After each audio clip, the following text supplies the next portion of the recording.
आज का हमारा प्रैक्टिकल है डीसी मोटर का गति कंट्रोल करना। और इसको कंट्रोल करने के लिए आज हम दो तरीके से कंट्रोल करना देखेंगे, फील्ड कंट्रोल और आर्मेचर कंट्रोल।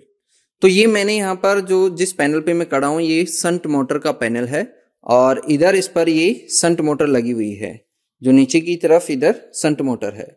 संट मोटर जो होती है उसमें दो, क्योंकि जैसे अभी रियल में वास्तव के अगर हम देखें तो ये जो मेरे पास मोटर है ये मेरे पास कंपाउंड मोटर है और कंपाउंड मोटर को हम संट और सीरीज किसी में भी कन्वर्ट कर सकते हैं। तो अभी मैंने इसको संट में कन्वर्ट किया हुआ है। किस तरीके से कन्वर्ट किया है वो मैं आपको दिखा रहा हूं। जैसे इसमें यहाँ पर, क्योंकि मैंने इसको चेक किया हुआ है, मैंने आपको पहले भी बताया हुआ है और इसमें यहाँ पर लिखा हुआ भी है कि ये जो टर्मिनल हैं दोनों, ये आर्मेचर के टर्मिनल हैं, ये दोनों सीरीज के टर्मिनल हैं और ये दोनों संट के टर्मिनल हैं। तो संट के जो टर्मिनल हैं उनको हम यहाँ पर किस तरीके से जोड़ेंगे आर्मेचर के साथ, क्योंकि आर्मेचर और संट इन दोनों के टर्मिनल यहाँ पर काम आएंगे। तो एक बार मैं आपको इसको जोड़ने का तरीका और हम किस तरीके से इसको कंट्रोल करेंगे उसको पेपर पे समझा देता हूं, फिर हम उसके बाद इसमें देखेंगे कि मैंने ये कनेक्शन किस तरीके से किया हुआ है। तो जैसे यहाँ पर ये मैंने आपको बताया हुआ है, इधर ये आर्मेचर है और ये इसकी फील्ड है, यानी कि संट में दो ही वाइंडिंग काम में लेते हैं हम, एक आर्मेचर वाइंडिंग और एक होती है फील्ड वाइंडिंग या जिसको हम संट वाइंडिंग कहते हैं। इसका यहाँ हम कनेक्शन किस तरीके से करेंगे, क्योंकि दो वाइंडिंग है तो इसके दो सिरे इसके हो गए, दो सिरे इसके, यानी कि टोटल 4 सिरे हो गए।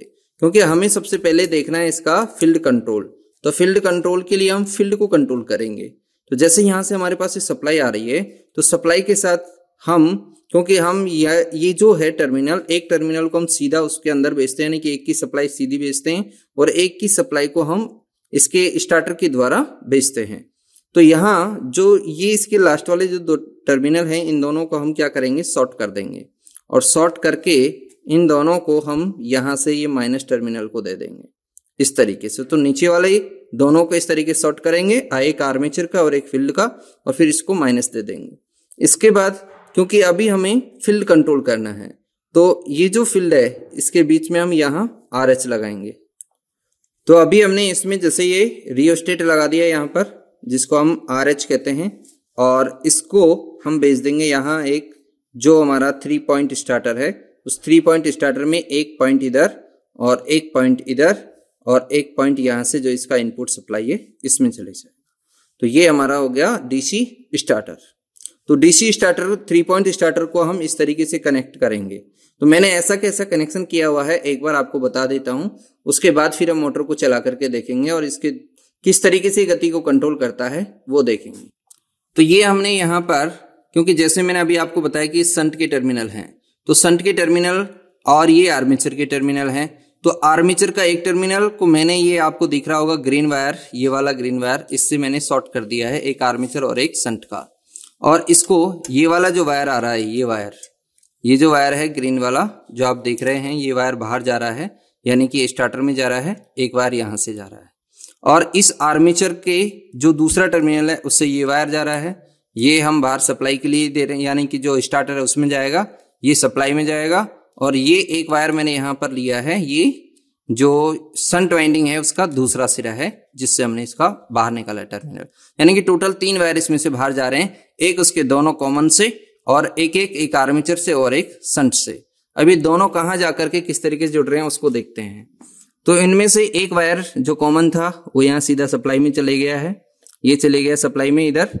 और इसके बाद ये जो फील्ड का आ रहा था और इस फील्ड के बीच में मैंने यहाँ पर लगा दिया एक RH यानी कि रियोस्टेट जोड़ दिया है। और यहाँ से ये जो दूसरा वायर है जो आर्मेचर का, इसको हमने, ये 3 पॉइंट स्टार्टर है, इसके अंदर भेज दिया है और RH को बीच में लगा करके इसके अंदर भेज दिया। और ये जो वायर है ये प्लस का टर्मिनल इधर से ये इसके अंदर आ रहा है स्टार्टर के अंदर। तो इस तरीके से इसका कंप्लीट, इस पैनल का हमारा सर्किट कंप्लीट होता है। अब हम इसको चालू करेंगे और चालू करके इसको देखेंगे किस तरीके से गति को कंट्रोल करता है। तो एक बार जैसे सबसे पहले मैं इसकी MCB को ऑन करता हूं, MCB को ऑन करेंगे तो इसमें जैसे आप देख रहे हो यहाँ पर इंडिकेटर जल चुका है और ये एम्पियर मीटर इसके साथ जुड़ा हुआ है, इसमें भी सप्लाई आ चुकी है। अब हम एक बार मोटर को चलाएंगे और अभी जो मेरा रियोस्टेट है उसको मैंने लगभग आउट किया हुआ है, यानी कि अभी पूरी तरीके से इन नहीं है, तो आउट किया हुआ है, फिर हम धीरे धीरे इसको बढ़ाएंगे, बढ़ाने के बाद इसमें देखेंगे किस तरीके से इसमें गति में परिवर्तन होता है। तो एक बार मोटर को चलाते हैं। तो जैसे आप मोटर चलाते हैं, तो अभी हमने मोटर को चला दिया है और हमारी मोटर अभी गति कर रही है, यानी कि मोटर एक जो निश्चित इसकी गति है, सामान्य गति उस पर चल रही है, क्योंकि अभी जो मैंने रियोस्टेट लगाया वो आउट है, इस समय कोई काम नहीं कर रहा रियोस्टेट, बिल्कुल मैंने आउट पोजीशन पर उसको लगाया हुआ है। तो अभी हम जैसे रियोस्टेट को बढ़ाते हैं तो उससे क्या इफेक्ट पड़ता है वो मैं आपको समझाता हूँ। अब हम रियोस्टेट को नीचे की तरफ करते हैं, यानी कि इसका मान बढ़ाते हैं, और अब इसका मान बढ़ा करके फिर हम मोटर को चला करके देखेंगे।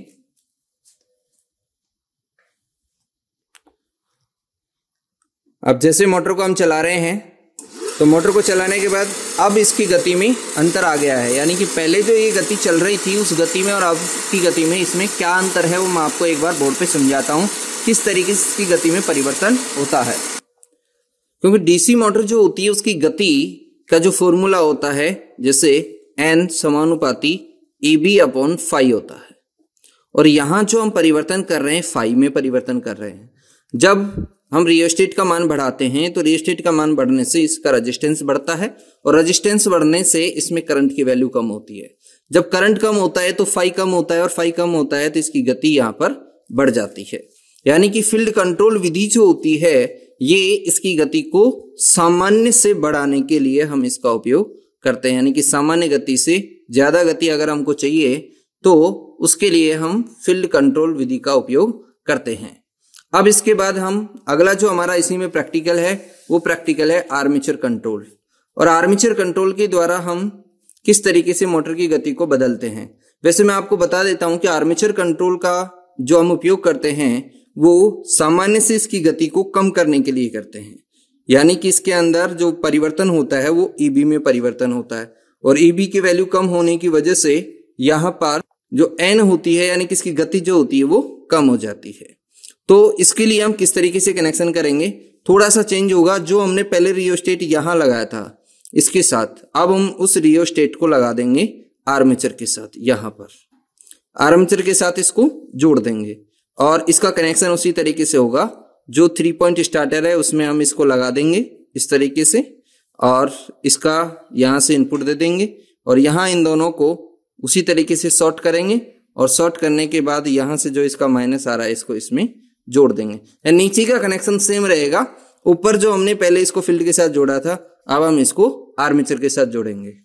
तो हम एक बार इसको आर्मेचर के साथ जोड़ते हैं, उसके बाद फिर हम मोटर को चलाएंगे और इसकी मोटर की गति किस तरीके से बदलती है उसको देखेंगे। अभी हमारे पास क्योंकि जैसे मोटर से ये जो वायर आ रहा है ये वायर है आर्मेचर का और ये वायर है फील्ड का, तो मैंने अभी इसको फील्ड कंट्रोल किया था, अब मैं इसमें आर्मेचर कंट्रोल करूंगा। तो उसके लिए मुझे कुछ भी नहीं करना है, बस ये जो वायर है इसका इस वायर को यहां से हटाना है, यानी कि जहां मैंने फील्ड को जोड़ा हुआ था वहां से मैं अब आर्मेचर को जोड़ूंगा। आर्मेचर का ये वायर अंदर से आर्मेचर की जगह पे लगाऊंगा और इसको फील्ड को और आर्मेचर को दोनों को इंटरचेंज कर दूंगा। तो मैं एक बार इनको चेंज करता हूं फिर आपको बताता हूं।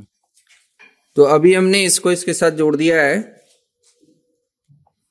तो अभी हमने इसको इसके साथ जोड़ दिया, यानी कि ये आर्मेचर का वायर आ रहा है तो मैंने इसको आर्मेचर के बीच में लगा दिया है और फील्ड को हमने सीधा इसके अंदर जोड़ दिया है, यानी कि जो स्टार्टर लग रहा है उसके अंदर हमने इसका कनेक्शन कर दिया है।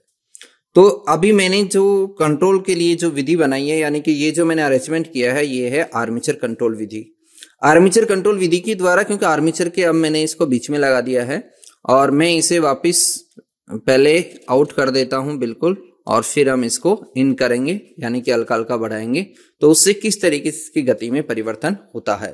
और जैसा मैंने अभी आपको पेपर में समझाया था कि आर्मेचर कंट्रोल विधि गति को कम करने के लिए और फील्ड कंट्रोल विधि गति को बढ़ाने के लिए, क्योंकि इससे जो होता है जो आर्मेचर के अक्रॉस जो वोल्टेज ड्रॉप होता है वो कम हो जाता है, जिसके कारण उसकी जो गति होती है वो भी कम हो जाती है। तो एक बार हम इसको चला के देखते हैं, पहले आउट में फिर हम इसको इन करेंगे, तो दोनों कंडीशन में किस तरीके से इसमें बदलाव होता है इसकी गति में वो हम यहाँ पर देखते हैं। तो अभी हमने सर्किट को ऑन कर दिया है, यानी कि एमसीबी ऑन कर दी है, सर्किट जो हमारा पैनल है उसमें सप्लाई आ चुकी है।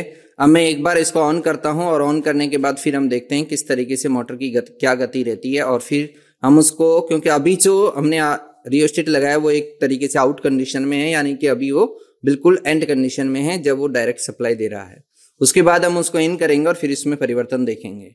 तो किस तरीके से होगा एक बार देखते हैं। तो अभी हम मोटर को चालू कर रहे हैं। मोटर अभी सामान्य गति पर चल रही है, यानी कि मोटर हमारी गति कर रही है, लेकिन अभी वो सामान्य गति पर गति कर रही थी। अब मैं क्या करता हूं कि जो मेरा ये रियोस्टेट है, इस रियोस्टेट को मैं इन करता हूं। इन करने का मतलब है हम इसको क्या करेंगे, नीचे खिसकाएंगे तो ये इसमें इन होगा, यानी कि इसके मान में वृद्धि हो जाएगी। और मान में वृद्धि होने से इसके अक्रॉस जो वोल्टेज ड्रॉप होगा, आर्मेचर के अक्रॉस वोल्टेज ड्रॉप होगा, उसके मान में कमी हो जाएगी, जिससे इसकी मोटर की गति सामान्य गति से, जो ये चलती है सामान्य गति, उससे थोड़ी कम हो जाएगी। तो हम एक बार इसको मोटर को दोबारा चला करके देखते हैं तो किस तरीके से कितनी इसमें मोटर की गति कम होती है। तो अभी हम एक बार जैसे मोटर को चला रहे हैं तो आप देखेंगे कि मोटर की गति पहले की तुलना में अब कम हो चुकी है। तो अभी देख रहे हो आप मोटर कितनी कम गति से चल रही है, बहुत कम गति हो गई है मोटर की, यानी कि पहले बहुत तेज चल रही थी जब मैंने इसको आउट रखा था, और अब इन कर दिया है तो अब इसकी गति में बहुत कमी हो गई है। तो इस तरीके से हम आर्मेचर कंट्रोल विधि के द्वारा मोटर की गति या डीसी मोटर की जो गति होती है उसको कम कर सकते हैं, और फील्ड कंट्रोल विधि के द्वारा डीसी मोटर की गति को बढ़ा सकते हैं। तो आज के प्रैक्टिकल में हमने डीसी मोटर की गति को कंट्रोल करना सीखा है।